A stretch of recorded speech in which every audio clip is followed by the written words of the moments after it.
हाँ जी, अस्सलाम वालेकुम स्टूडेंट टू एवरीवन। सबको मेरी आवाज़ आ रही है? आप लोग सब मेरी आवाज़ सुन सकते हैं? मुझे बताएं। माहम, महक, सारा, आप लोग आवाज़ आ रही है आप लोगों को मेरी? नफीसा, हांसा, अगर आप लोग मेरी आवाज़ सुन सकते हैं तो प्लीज़ मुझे बताइए।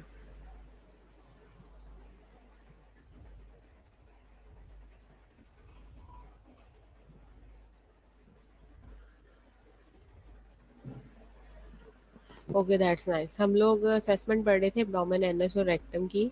तो हमारा हमने कहाँ तक पढ़ लिया था? क्वाड्रेंट पढ़ लिए थे इसके, रीजन्स पढ़ लिए थे इसके, ठीक है। और हमने मेन जो है वो हिस्ट्री टेकिंग पढ़ ली थी कि हिस्ट्री कैसे ली जाती है। ऑब्टेनिंग हेल्थ हिस्ट्री, हमने फैमिली हिस्ट्री के बारे में शायद बात करनी थी आज, मुझे याद है अच्छी तरह से।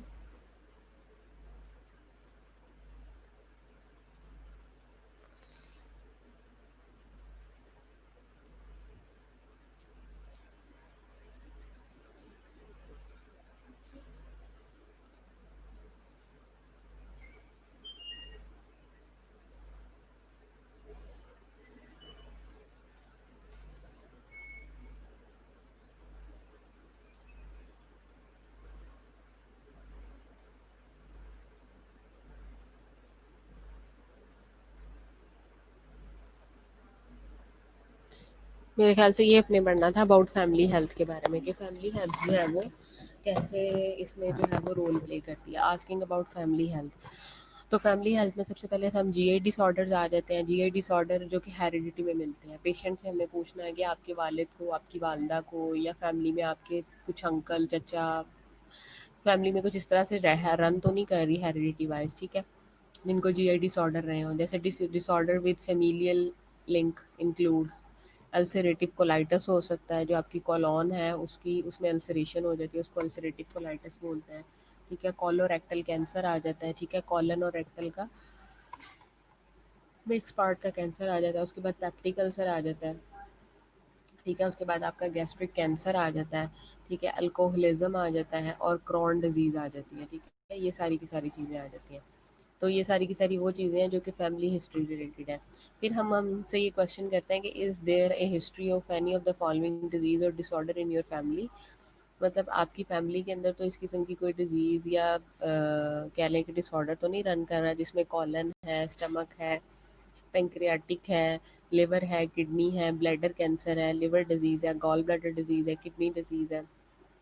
इसके अलावा हम ये पूछते हैं कि family history of certain disorder increases the client's risk for those disorder। जैसे genetic testing can now identify the risk for certain cancer। genetic जो आपका कैंसर है वो सर्टन कैंसर जो है जेनेटिक टेस्टिंग से हम पिक कर लेते हैं, जिसमें आपके पास कॉलन आ जाता है, पेंक्रियाज आ जाता है, प्रोस्टेट आ जाता है एंड अदर डिजीजेज आ जाती हैं। Client awareness of family history can serve as a motivation for health screening and positive health promotion behaviour. और क्लाइंट की जो अवेयरनेस है रिगार्डिंग फैमिली हिस्ट्री, मोटिवेशन, ठीक है, वो हेल्थ प्रमोशन बिहेवियर्स को क्या करती है, इन्हांस करती है। अगर हम साइको सोशल हेल्थ की बात करते हैं तो इसमें वो कहता है इंक्वायर करते हैं अबाउट पेरेंट्स ऑक्यूपेशन, ठीक है। मतलब उसमें साइकोलॉजिकल पॉइंट ऑफ व्यू से भी हम हिस्ट्री ले रहे होते हैं और सोशल पॉइंट ऑफ व्यू से भी ले रहे होते हैं। तो उसमें इंक्वायर करते हैं अबाउट पेरेंट्स ऑक्यूपेशन, यानी कि आपके पेरेंट्स का मिसाल के तौर पे कुछ लोग माइनिंग में काम कर रहे होते हैं, ठीक है, ये जो कान कुन होते हैं, ठीक है। इसके अलावा कुछ लोग जो हैं वो रेडिएशन से उनका बहुत ज़्यादा एक्सपोजर होता है, ठीक है। तो इस वजह से भी हेरिडिटी में भी उन बच्चों, उनके बच्चों को जो है वो ये चीज़ें मिलती हैं, ठीक है। वो ये चीज़ें हेरिडिटी में भी रन करती हैं इस किस्म की डिजीज़। सो हम उनका ऑक्यूपेशन ज़रूर पूछते हैं, उनकी होम लाइफ पूछते हैं, फाइनेंशियल सिचुएशन पूछते हैं, स्ट्रेस लेवल पूछते हैं एंड रीसेंट लाइफ चेंजेस पूछते हैं, ठीक है। ये साइको सोशल हेल्थ से रिलेटेड है।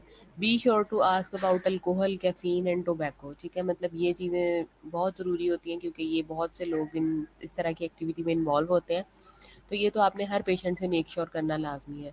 Use always as food and fluid. आप खाना पूरे दिन में आपकी खाने की रूटीन क्या है, फ्लूइड इनटेक कितना है, एक्सरसाइज हल्की फुल्की या वॉक, इस किस्म की कोई है आपके अंदर आदत, ठीक है, सुबह उठ के दांत ब्रश करते हैं, ओरल हाइजीन का ख्याल रखते हैं, रात को बेड पे जाने से पहले दांत साफ कर रहे हैं, मसवाक कर रहे हैं, या जो भी वो अपनी अपनी जो है वो वैल्यू बिलीफ के अकॉर्डिंग जो है वो हाइजीन का ख्याल रख रहे हैं या नहीं रख रहे हैं। आस्क अबाउट स्लीप पैटर्न, मतलब कि स्लीप कितनी ले रहे हैं, ऐसा तो नहीं है कि कोई स्लीपिंग पिल्स खा रहे हैं वो, ठीक है।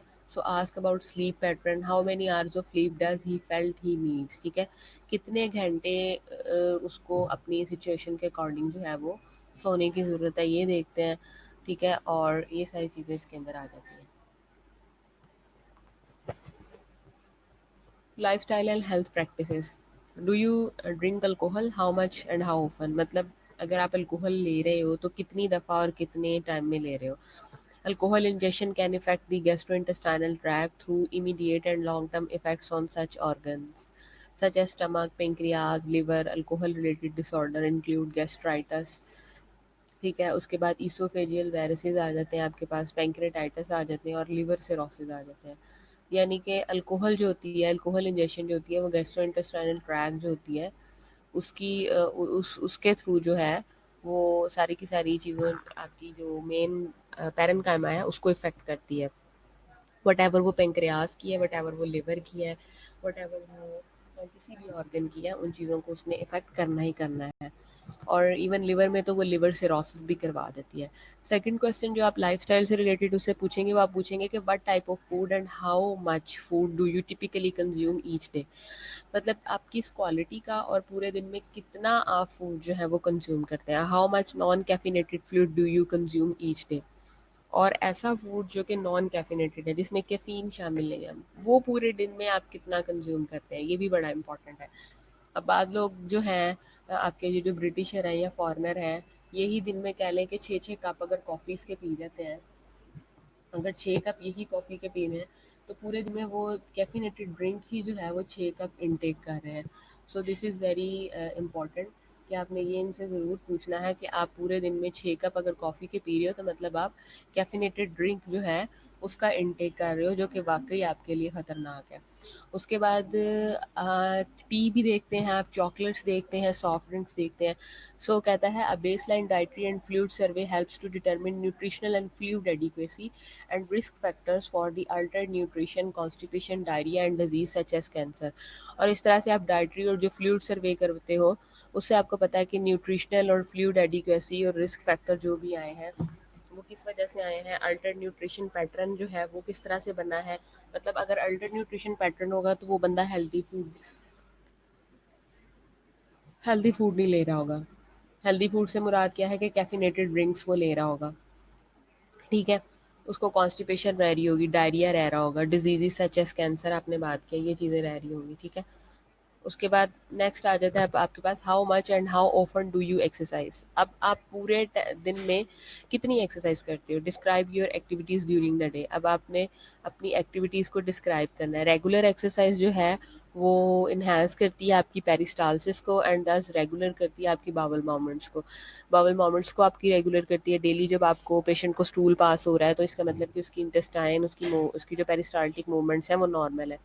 एक्सरसाइज इसके अलावा आपको जो है वो डिफरेंट तरह के रिस्क फैक्टर से भी बचाती है। मिसाल के तौर पे कैंसर है, हाइपरटेंशन है। ज़ाहिर है जब पूरी बॉडी के अंदर ब्लड फ्लो करेगा तो आप लोग क्या करोगे कि बॉडी के ब्लड फ्लो करने से, प्रॉपरली ब्लड फ्लो करने से जो है वो number of chances of cancer और चांसेस ऑफ हाइपरटेंशन जो है वो कम हो जाएंगे।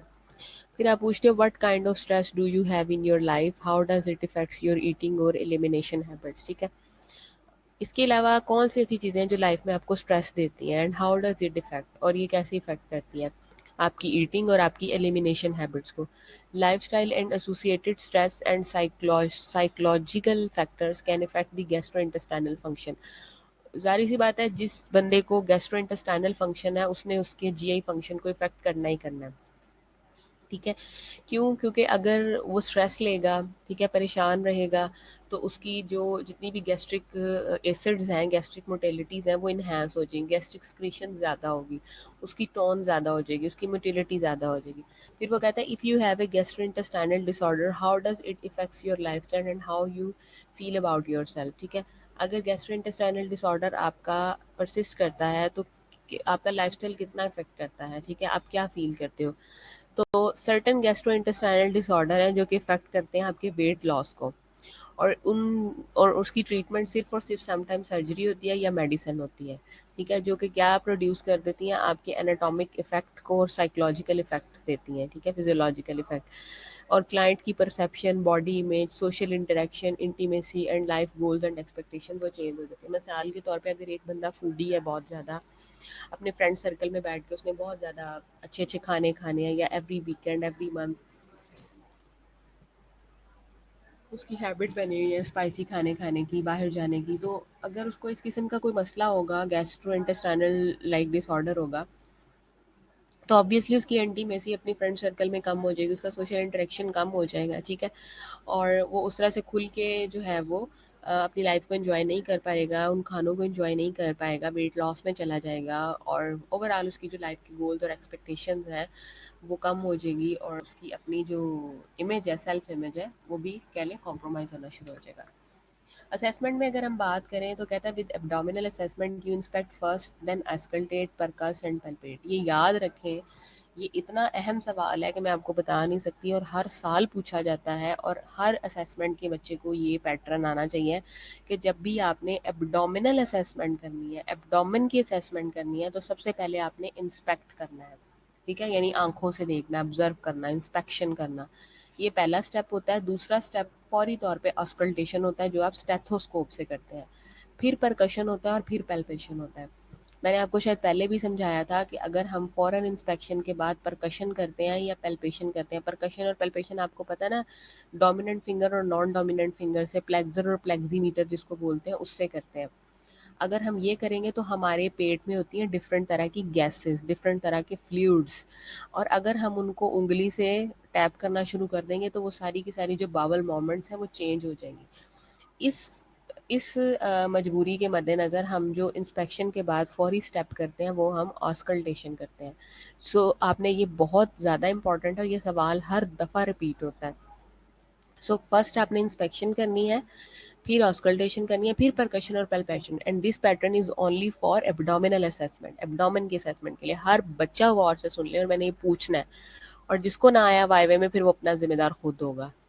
This order is different from the rest of the body system. अब ये बात वो कह रहा है कि ये ऑर्डर बाकी बॉडी सिस्टम के लिए डिफरेंट है, for which you inspect then percuss, यानी बाकी बॉडी सिस्टम में आप क्या करते हो, पहले इंस्पेक्ट करते हो, फिर परकस करते हो, फिर पल्पेट करते हो, और एंड पे जाके ऑस्कल्टेशन करते हो। लेकिन एब्डोमेन की सूरत में आपने पहले इंस्पेक्ट के फ़ौरन बाद ऑस्कल्टेशन करनी है, फिर परकशन करनी है, और फिर पल्पेशन करनी है। Auscultation is done before palpation and percussion. Auscultation इसके अंदर पैल्पेशन और परकशन से पहले की जाएगी। बेटा सारा मैं आपको ये बता रही हूँ कि जब हम एब्डोमिनल असेसमेंट करते हैं तो एब्डोमिनल असेसमेंट के 4 पार्ट होते हैं, inspection, palpation, percussion and auscultation.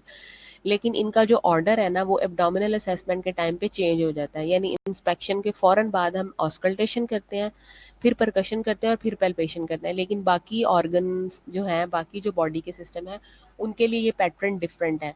उनमें इंस्पेक्शन के बाद हम पैल्पेशन, ठीक है, पल्पेशन करेंगे, परकशन करेंगे, और फिर ऑस्कल्टेशन करेंगे। लेकिन इसमें क्या है, इसमें हम इंस्पेक्शन के बाद फौरी तौर पे ऑस्कल्टेशन करेंगे, ऑस्कल्टेशन के बाद पल्पेशन, और फिर परकशन करेंगे। आगे आ जाता है general consideration.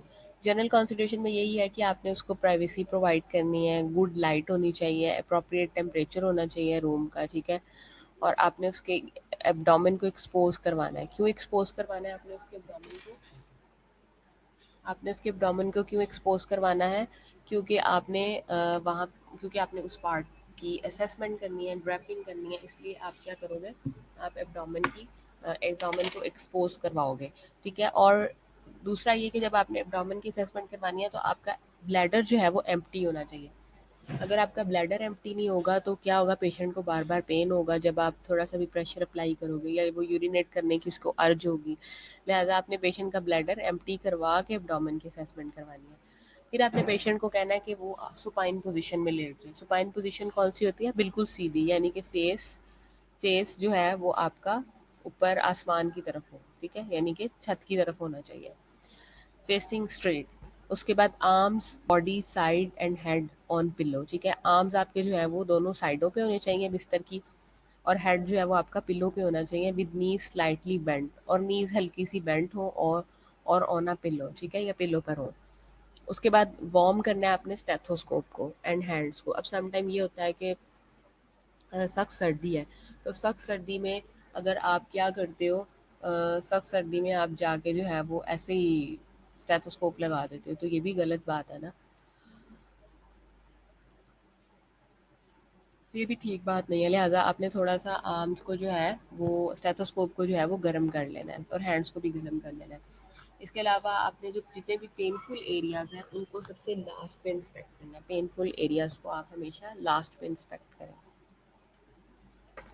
Patient needs to be expose from above the xiphoid process to the symphysis pubis, ठीक है।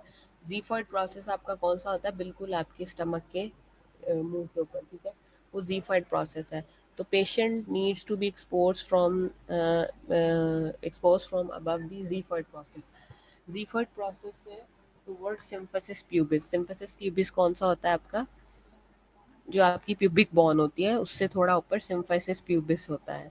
Also make sure your patient does not have a full bladder. बार बार वो बात कर रहा है कि उसका बेचारे का ब्लैडर फुल नहीं करवाना। ब्लैडर फुल करवाओगे तो ज़रा सा भी जोर दिया तो उसकी जान निकल जाएगी, ब्लैडर ब्रस्ट हो सकता है, ब्लैडर इंजरी हो सकती है।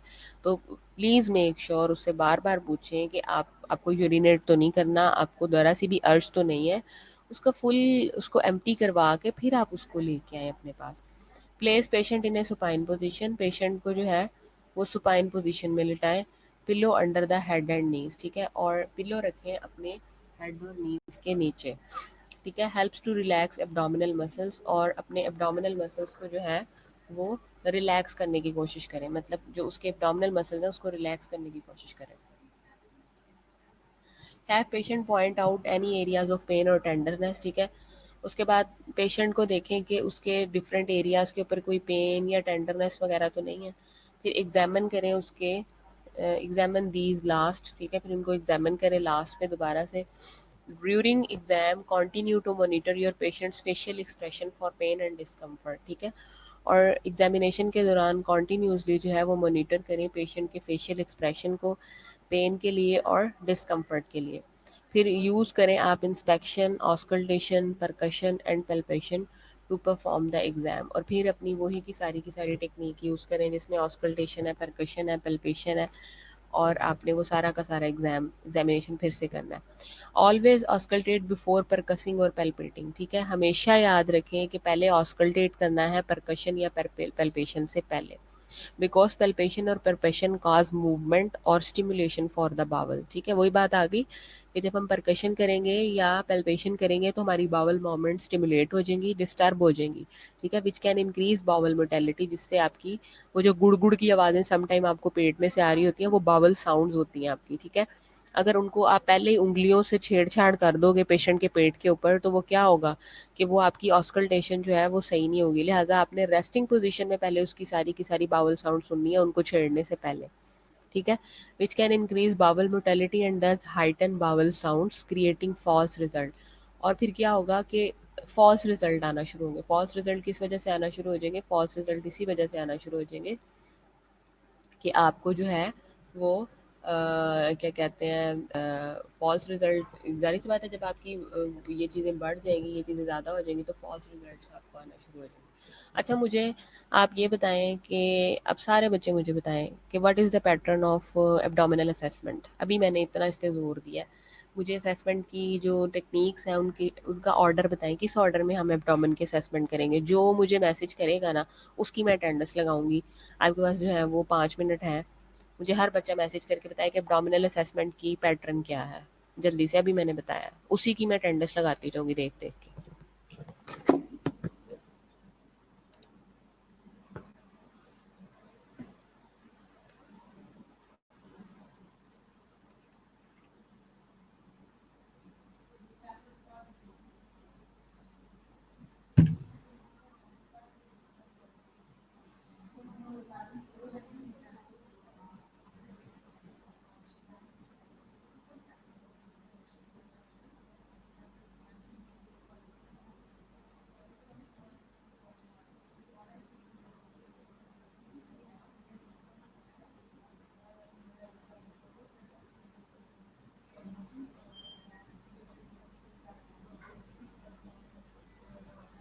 अच्छा, नफीसा ने दिया है।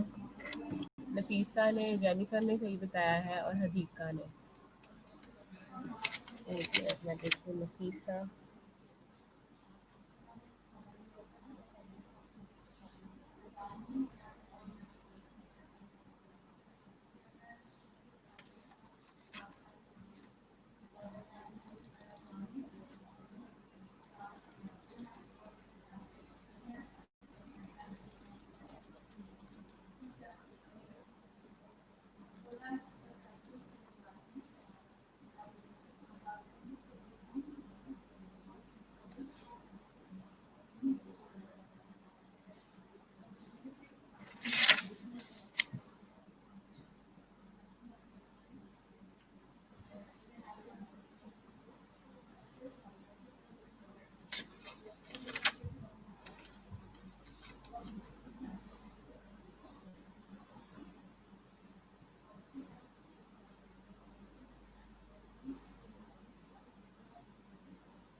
आगे आ जाते हैं लैंडमार्क। लैंडमार्क्स में आपके पास एनाटॉमिकल स्ट्रक्चर्स आ जाते हैं, ठीक है, जो कि यूज होते हैं to describe the abdominal findings.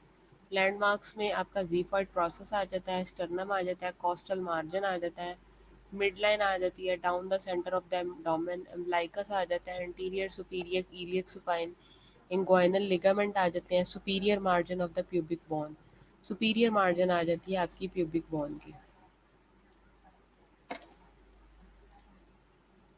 ये देखें, ये ज़ीफाइड प्रोसेस है आपका, ये आपका जो है ना ये ज़ीफाइड प्रोसेस है, ये आपका जो है वो प्यूबिक सिम्फिसिस प्यूबिस इसको बोलते हैं, ये देख लें आप, प्यूबिक हेयर, ठीक है, ज़ीफाइड प्रोसेस से सिम्फिसिस प्यूबिस तक, ठीक है। इसमें ये आपकी ये मिड लाइन है, ये interior interior superior iliac supine है। यानी इंटीरियर से मुराद क्या है, ऊपर वाली, और सुपीरियर इंटीरियर यानी साइड वाली, सुपीरियर ऊपर वाली, इलियक सुपाइन। ये आपका अम्बिलिकस है, ठीक है, ये इंग्वाइनल है, ये इंग्वाइनल लिगामेंट है आपका, ठीक है। ये सुपीरियर मार्जिन है आपका प्यूबिक बोन का, ये कॉस्टल मार्जिन है। कॉस्टल मार्जिन यानी जहाँ पे आपकी ये रिब्स है, ठीक है। इंस्पेक्शन में सबसे पहले क्या करेंगे, इंस्पेक्शन में हम ऑब्जर्व करेंगे एब्डोमेन को फॉर कलर एंड सिमेट्री। उसका कलर देखेंगे, उसकी सिमेट्री देखेंगे, उसका कलर देखेंगे, उसकी स्किन का कलर किस तरह का है, उसकी सिमेट्री देखेंगे कि एसिमेट्रिकल तो नहीं है, ठीक है। Checking for bumps, bulges, lesions, scars, rashes और मैसेस। और हम सारी की सारी उसकी जो है वो इंस्पेक्शन करेंगे, किसी किस्म का कोई बल्ज तो नहीं है, कोई जख्म, लियंस तो नहीं है, कोई स्कार तो नहीं है, रैश तो नहीं है, कोई मैस वगैरह तो नहीं बना हुआ है।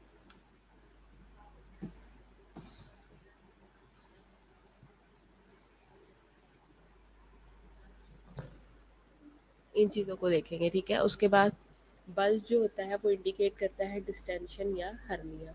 किसी किस्म का अगर कोई डिस्टेंशन हो, हर्निया हो, तो वो जो है वो बल्ज होता है आपका। उसके बाद एब्डोमिनल शेप देखेंगे, कि एब्डोमेन की देखेंगे कि शेप कैसी है, मतलब शेप उसकी डी स्क्वामोस तो नहीं है, ठीक है। उसका कॉन्ट्योर देखेंगे, कॉन्ट्योर कहते हैं कि वो सिमेट्री में है। फिर एम्ब्लाइकस देखेंगे, ठीक है, और एम्ब्लाइकस ऑफिस को देखेंगे, उसको अच्छी तरह से ऑब्जर्व करेंगे। उसके बाद स्किन ऑफ एब्डोमेन, ठीक है, और एब्डोमेन की हम लोग स्किन देखेंगे कि एब्डोमेन की स्किन किस तरह की है, ठीक है। उसके बाद आगे आ जाता है स्ट्रेशियाई, यानी कि अक्सर आपने देखा होगा डोमेन के ऊपर डिफरेंट तरह के मार्क होते हैं, डिफरेंट तरह की लाइनें होती हैं, उसे स्ट्रेशियाई बोलते हैं, ठीक है, स्ट्रेच मार्क्स होते हैं। एब्डोमिनल मूवमेंट्स और पल्सेशन उनको देखेंगे। एब्डोमिनल मूवमेंट्स और पल्सेशन से मुराद क्या है कि मतलब किसी कोई ख़ास किस्म की मूवमेंट्स या पल्सेशन तो नहीं आ रही, उसको आप लोग देखेंगे। उसके बाद नॉर्मल फाइंडिंग्स देखेंगे। नॉर्मल फाइंडिंग्स में abdomen flat to round in people of average weight, ठीक है। अक्सर जो नॉर्मल वेट के जो लोग होते हैं उनके अंदर एब्डोमेन जो होता है वो क्या होता है, फ्लैट होता है, राउंडेड होता है एवरेज वेट के अंदर। लेकिन अ स्लेंडर पर्सन में हैव स्लाइटली कनकेव एब्डोमेन। अब एक थोड़ा सा जो सिलेंड्रिकल शेप का बंदा होता है उसका एब्डोमेन थोड़ा सा कनकेव होता है। आप प्रोट्रूडिंग एब्डोमेन में भी caused by obesity, pregnancy, ascites और एब्डोमिनल डिस्टेंशन। प्रोट्रूडिंग एब्डोमेन का मतलब होता है निकला हुआ एब्डोमेन, बाहर की तरफ निकला हुआ एब्डोमेन। यानी कि जो प्रोट्रूडिंग एब्डोमेन होता है वो या ओबेसिटी में बहुत ज़्यादा मोटे लोगों का बहुत बाहर निकला होता है, प्रेगनेंसी में बाहर निकला होता है, एसाइटीज़ में, या फिर एब्डोमिनल डिस्टेंशन में निकला हुआ होता है। Umbilicus inverted and located mid line of the abdomen, ठीक है। आपका जो इम्ब्लाइकस है वो इन्वर्टेड है यानी अंदर की तरफ है, and located mid line of the abdomen, और mid line of the abdomen यानी कि आपकी मिड मिड लाइन जो है वहाँ पे लोकेटेड है। Condition such as pregnancy, ascites और an underlying mass can cause the umbilicus to protrude, ठीक है। अब की कौन सी सूरत है जिसमें प्रोट्रूड का मतलब होता है अंदर की तरफ धंसना, कि जिसमें प्रेगनेंसी है, ascites और underlying mass can cause umbilicus to protrude, यानी जो आपका अम्ब्लाइकल ऑर्फिस है वो अंदर की तरफ धंस जाता है, या तो साइटीज होता है या प्रेगनेंसी होती है, ठीक है, इस सूरत में होता है। Have the patient raise his head and shoulders if his umbilicus protrudes, ठीक है। आपने पेशेंट की जब असेसमेंट करवानी है और उसका अगर अंदर की तरफ प्रोट्रूड किया हुआ है एब्डोमेन, तो आपने उसको कहना है कि आप अपने शोल्डर्स को अर्ज करें, ठीक है, ऊपर की तरफ उठाएं। He may have an umbilical hernia, उसको एम्ब्लाइकल हर्निया हो सकता है। Waves of peristalsis not seen, ठीक है। पेरिस्टालसिस की वेव जो है वो हम देख नहीं सकते, लेकिन कहता है in thin patients pulsation of aorta is visible in epigastric area. जो आपके जो थिन पेशेंट्स होते हैं उनके अंदर क्या होता है कि जो एओर्टा की पल्सेशन होती है एपिगेस्ट्रिक एरिया के ऊपर, वो इजीली विजिबल होती है। आप इजीली जो है वो एओर्टा को पल्सेट करते हुए देख सकते हैं, ठीक है। आगे आ जाता है ऑस्कल्टेशन। ऑस्कल्टेशन में कहता है असेस ऑल फोर क्वाड्रेंट्स। आप सारे के सारे चारों क्वाड्रेंट्स को जो है वो ऑस्कल्टेट करते हो। Listen for at least 5 minutes before counselling, before concluding bowel sounds are present, ठीक है, और एब्सेंट। और आप तकरीबन 5 मिनट के लिए लगातार बावल साउंड्स को कंक्लूड करते हो, देखते हो वो प्रेजेंट है या एब्सेंट है, उन सबको देखते हो, ठीक है। वो क्या आ जाती है, listen for at least 5 minutes before concluding bowel sounds are present और नॉट, ठीक है। आगे कहता है ऑस्कल्टेशन में नॉर्मल फाइंडिंग में bowel sounds are heard in all quadrants. वो चारों के चारों क्वाड्रेंट्स में सुनाई देती हैं।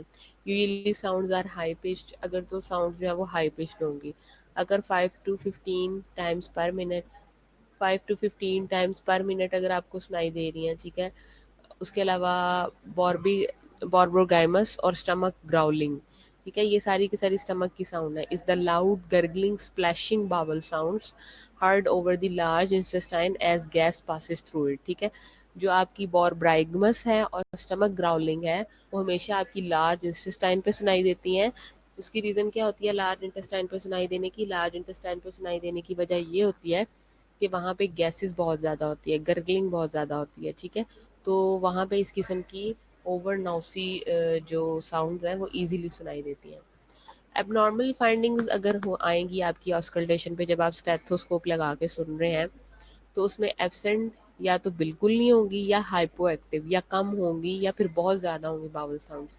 यानी तीन ही कंडीशंस हो सकती हैं ना, या तो बावल साउंड्स बहुत स्लो हों, या बहुत ज़्यादा हो, या हो ही ना, ठीक है। तो यही उसने बात की है कि एबनॉर्मल फाइंडिंग्स में हम देखते हैं कि एब्सेंट है, हाइपो एक्टिव है, या हाइपर एक्टिव है।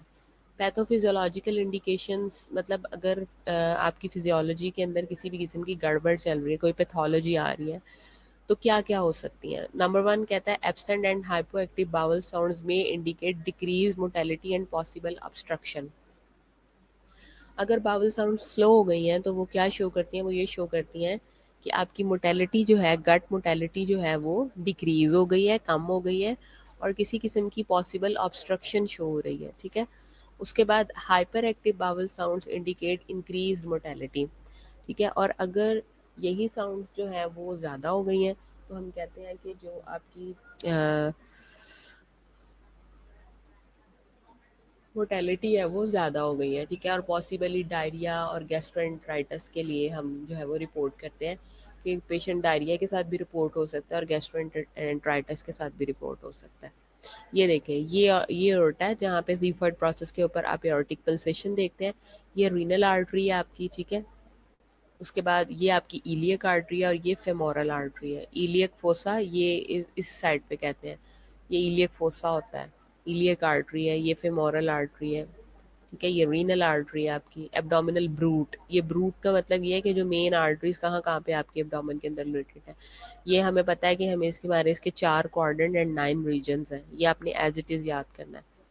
लिसन फॉर ब्रूज यानी वीनस हम, ब्रूट्स यानी कि जितना भी वीनस फ्लूइड होता है, वीनस फ्लो जो होता है उसको हम ब्रूट्स का नाम देते हैं, जो कि एओर्टा के ऊपर से पास करता है। रीनल आर्टरी आ गई, इलियक आर्टरी आ गई, एंड फेमोरल आर्टरी आ गई। ये देखें, अगर आप पीछे देखें कि आपकी ये रीनल आर्टरी, इलियक आर्टरी और फेमोरल आर्टरी, ठीक है, ये सारी की सारी आपकी एओर्टा जो है, एओर्टा का क्या काम होता है?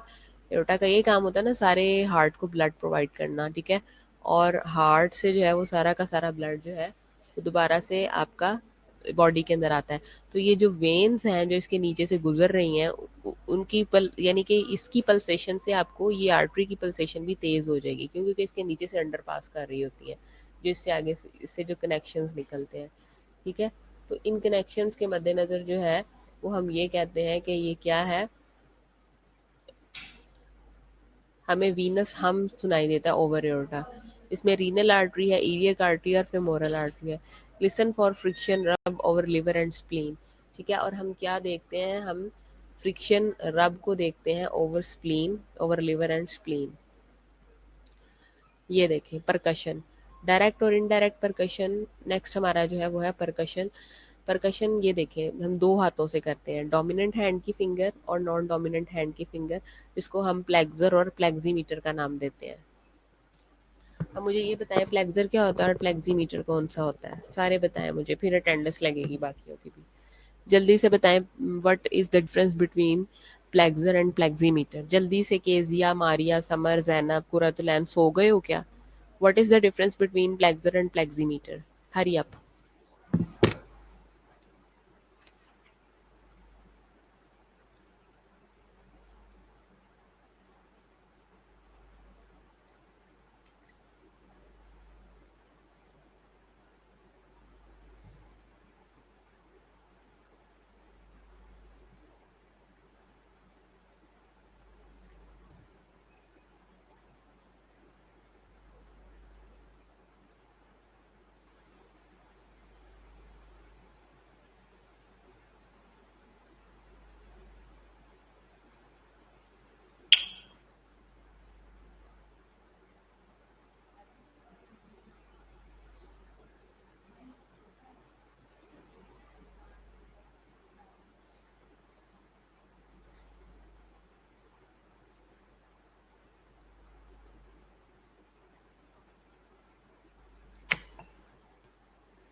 हाँ जी, जल्दी से बताएं, मैंने अटेंडेंस जिसकी लगी है मैंने उनकी भी जो है वो एब्सेंट मार्क कर देनी है, अगर मुझे आपने प्लेक्सर और प्लेक्सीमीटर में ना बताया, क्योंकि सारी की सारी आपका जो परकशन का टॉपिक है वो बेस ही इस पे करता है, कि मैंने लास्ट टाइम भी लेक्चर में आपको बताया था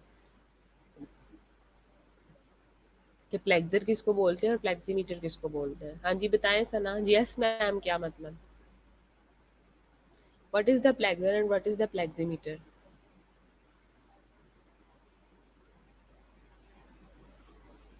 बस अब सबकी एब्सेंट मार्क होगी एंड दैट्स इट। परकशन में वो कहता है कि डायरेक्ट और indirect percussion is use to direct the size and location of the abdominal organs. हम क्या करते हैं कि डायरेक्ट और इनडायरेक्ट परकशन, इसकी दो टाइप्स हैं जो कि यूज्ड होती हैं, जो कि हम डिटेक्ट करते हैं साइज और location of the abdominal organs को चेक करने के लिए। यानी कि एब्डोमिनल कैविटी के अंदर आपके पास लिवर आ जाता है, स्प्लीन आ जाती है, किडनी आ जाता है, ठीक है, लंग्स आ जाते हैं। सो हम क्या कहते हैं, डायरेक्ट और इनडायरेक्ट परकशन जो है वो यूज़ करते हैं इसको यूज़ करने के लिए। सो एयर होती है इसके अंदर, फ्लूइड होता है, ये देखना होता है कि एब्डोमेन के अंदर, एब्डोमिनल कैविटी के अंदर एयर तो नहीं है, फ्लूइड तो नहीं है, ठीक है, किसी भी किस्म का स्टमक के अंदर, बाउल के अंदर, ठीक है। फॉर डायरेक्ट परकशन हम क्या करते हैं, स्ट्राइक योर हैंड और finger directly against the patients abdomen. और हम क्या करते हैं डायरेक्ट परकशन के लिए, हम अपने हैंड को स्ट्राइक करते हैं फिंगर से directly against the patient abdomen, patient के एब्डोमेन के अंदर, ठीक है। और इनडायरेक्ट परकशन में हम क्या करते हैं, use the middle finger of your dominant hand. Indirect percussion में हमेशा हम मिडिल फिंगर यूज करते हैं अपने डोमिनेंट हैंड की, और परकस ए हैमर, और क्या करते हैं, परकस करते हैं हैमर, यानी स्ट्राइक करते हैं फिंगर को रेस्टिंग ऑन द, मतलब अपने मिडल, अपनी जो आपने जो डोमिनेंट हैंड की जो मिडल फिंगर है उसको आपने पेशेंट के एब्डोमेन के ऊपर रख लेना है, और किसी भी हैमर के साथ, ठीक है, आपने उसके ऊपर उसको स्ट्राइक करना है, किसके लिए, परकशन के लिए। ये है इनडायरेक्ट परकशन। लेकिन डायरेक्ट परकशन में क्या है, आप डायरेक्ट परकशन में अपने हैंड को स्ट्राइक करते हो और फिंगर्स को करते हो directly against patient abdomen, patient के एब्डोमेन के ऊपर। आगे, बिगेन परकशन इन दी राइट लोअर क्वाड्रेंट। कहता है आप परकशन स्टार्ट करते हो राइट लोअर क्वाड्रेंट के अंदर एंड प्रोसीड करते हो क्लॉकवाइज, ठीक है, मतलब आप अपनी परकशन जो है वो स्टार्ट करते हो राइट लोअर क्वाड्रेंट के अंदर एंड उसको प्रोसीव करते हो क्लॉकवाइज। यानी हमारे पास जो एब्डोमेन के रीजन्स थे वो कितने थे, 4 रीजन्स थे ना, और 4 क्वाड्रेंट थे ना, तो राइट लोअर क्वाड्रेंट से हम शुरू करते हैं और क्लॉकवाइज चलते हैं एंड कवरिंग ऑल 4 क्वाड्रेंट्स, और हम सारे के सारे 4 क्वाड्रेंट्स को कवर करते हैं। Note where percussed sound changed from tympany to dullness, और फिर हम वो वाला पॉइंट नोट कर लेते हैं जहाँ पे हमारी साउंड जो है वो चेंज होती है from tympany to dullness. Don't percuss if the patient has an abdominal aortic aneurysm or transplanted abdominal organ. कभी भी हमने उस सूरत में परकस नहीं करना जब हमें ये पता हो कि किसी भी किस्म का कोई एओर्टिक एन्यूरिज्म है या किसी भी किस्म का कोई ट्रांसप्लांटेड एब्डोमिनल ऑर्गन है।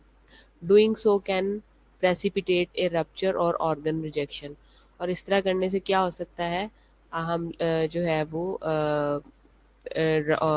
आपकी रप्चरिंग हो सकती है ऑर्गन की, या ऑर्गन रिजेक्शन में जा सकता है। ठीक है, ऑर्गन रिजेक्शन भी हो सकता है, ऑर्गन रप्चरिंग भी हो सकती है। मतलब इस सूरत में आपने हिस्ट्री लेते हुए ये मेक श्योर करना होता है कि कोई किसी किस्म का कोई एओर्टिक एन्यूरिज्म तो नहीं है, कोई किसी किस्म का कोई बॉडी के अंदर पेशेंट की कोई ट्रांसप्लांटेड ऑर्गन तो नहीं है कि उसने इतना महंगा ऑर्गन ट्रांसप्लांट करवाया है और आप उसकी असेसमेंट करने चले जाओ और असेसमेंट करते हुए जो है वो उसके ऑर्गन को रप्चर कर दो। ये आपने उससे हिस्ट्री में ज़रूर पूछ लेना है। नॉर्मल फाइंडिंग्स में अगर आप देखें तो tympany heard over air filled areas such as stomach and intestine. ठीक है, टेम्पनी जो होती है वो हमेशा एयर फिल्ड वॉइस होती है, यानी कि अगर किसी ऑर्गन के अंदर टेम्पनी आपको सुनाई दे रही है, एयर सुनाई दे रही है, तो वो टेम्पनी है। जैसे कि स्टमक है, इंटेस्टाइन है। Dullness heard over solid areas, dullness जो होती है वो सॉलिड एरियाज पे सुनाई देती है। मिसाल के तौर पे लिवर है, स्प्लीन है, ये डिस्टेंडेड ब्लैडर है, ये डलनेस है। No tenderness elicited over kidney and liver. ठीक है, और टेंडरनेस हमेशा जो आपकी किडनी और लिवर है वो सॉफ्ट ऑर्गन्स है, और कभी भी जो टेंडरनेस है वो आपके सॉफ्ट ऑर्गन्स पे सुनाई नहीं देगी। So no tenderness elicited over kidney and liver. Empty bladder is not percussible above the symphysis pubis. ठीक है, और एम्प्टी ब्लैडर वो कहता है कि आप एम्प्टी ब्लैडर को परकसेबल नहीं होता है above the symphysis pubis, symphysis pubis के ऊपर। नेक्स्ट है identify the upper border of the liver. फिर आप क्या करते हो, जो मेन लिवर का बॉर्डर है, अपर बॉर्डर ऑफ लिवर, आप उसको आइडेंटिफाई करते हो डलनेस के लिए। जितने भी आपके हॉलो ऑर्गन्स होते हैं ना और हैवी ऑर्गन्स होते हैं वो डलनेस प्रोवाइड करते हैं जो साउंड उनमें आती है।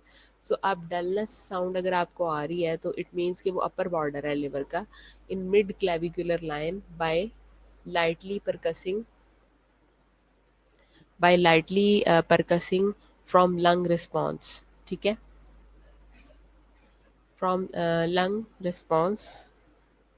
जी मेरी आवाज़ नहीं आ रही क्या आप लोगों को? ठीक है, starting at the level below the umbilicus in the right mid clavicular line. इसके अलावा कहता है lightly percuss upward toward the liver, ascertain the liver border of the liver dullness. ये देखें, ये नॉर्मल लिवर है और ये थोड़ा सा इनलार्ज लिवर है ड्यू टू हेपेटोमेगैली। ये हेपेटोमेगैली की वजह से जो है वो थोड़ा सा लार्ज हुआ है, बढ़ गया है, और ये जो है वो ये थोड़ा सा आपका नॉर्मल लिवर में आ जाता है। ये देखिए, this is the difference between normal and abnormal liver. Hepatomegaly कहते हैं इनलार्जमेंट ऑफ द लिवर को।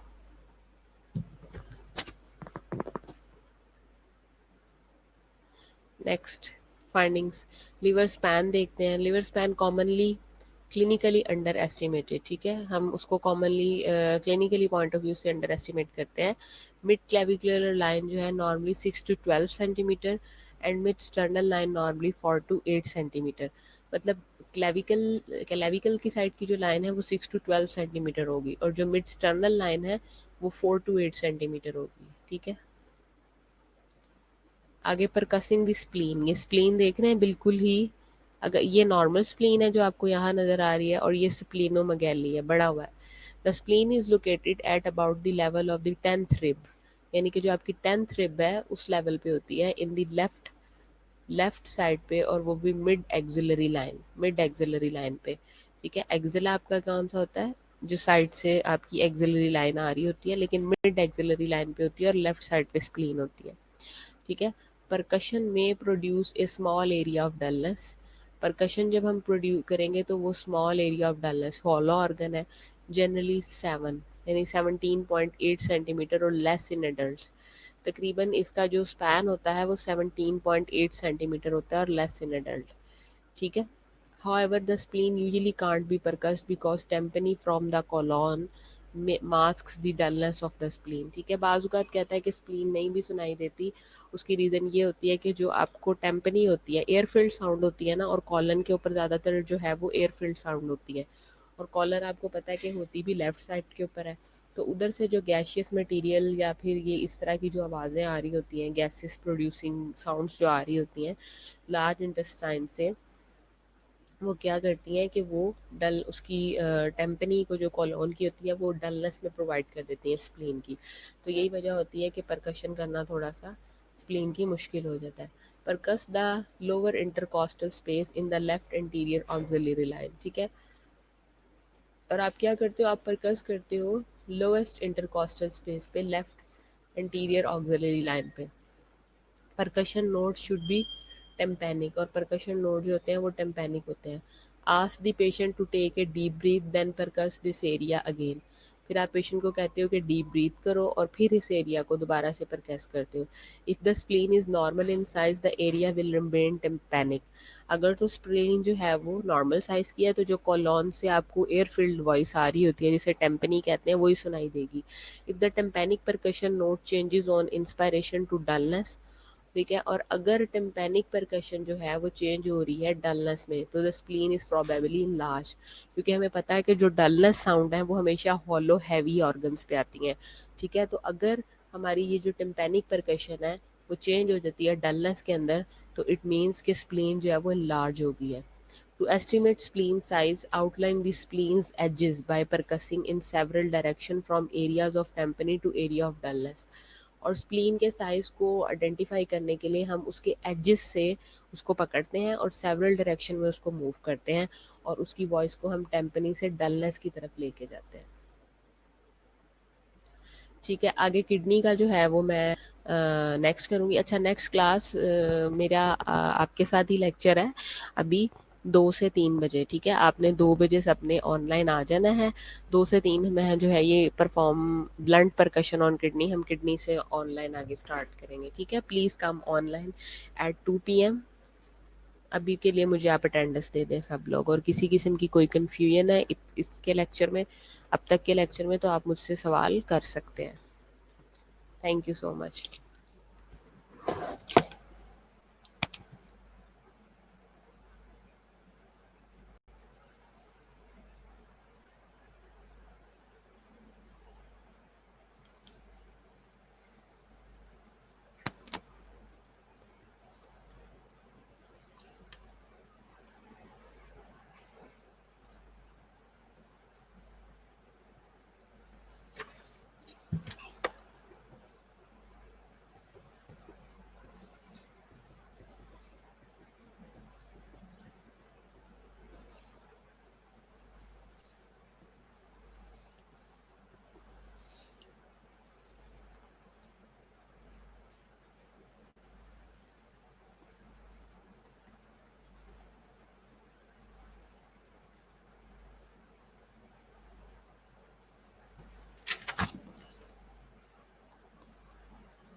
बोले ना,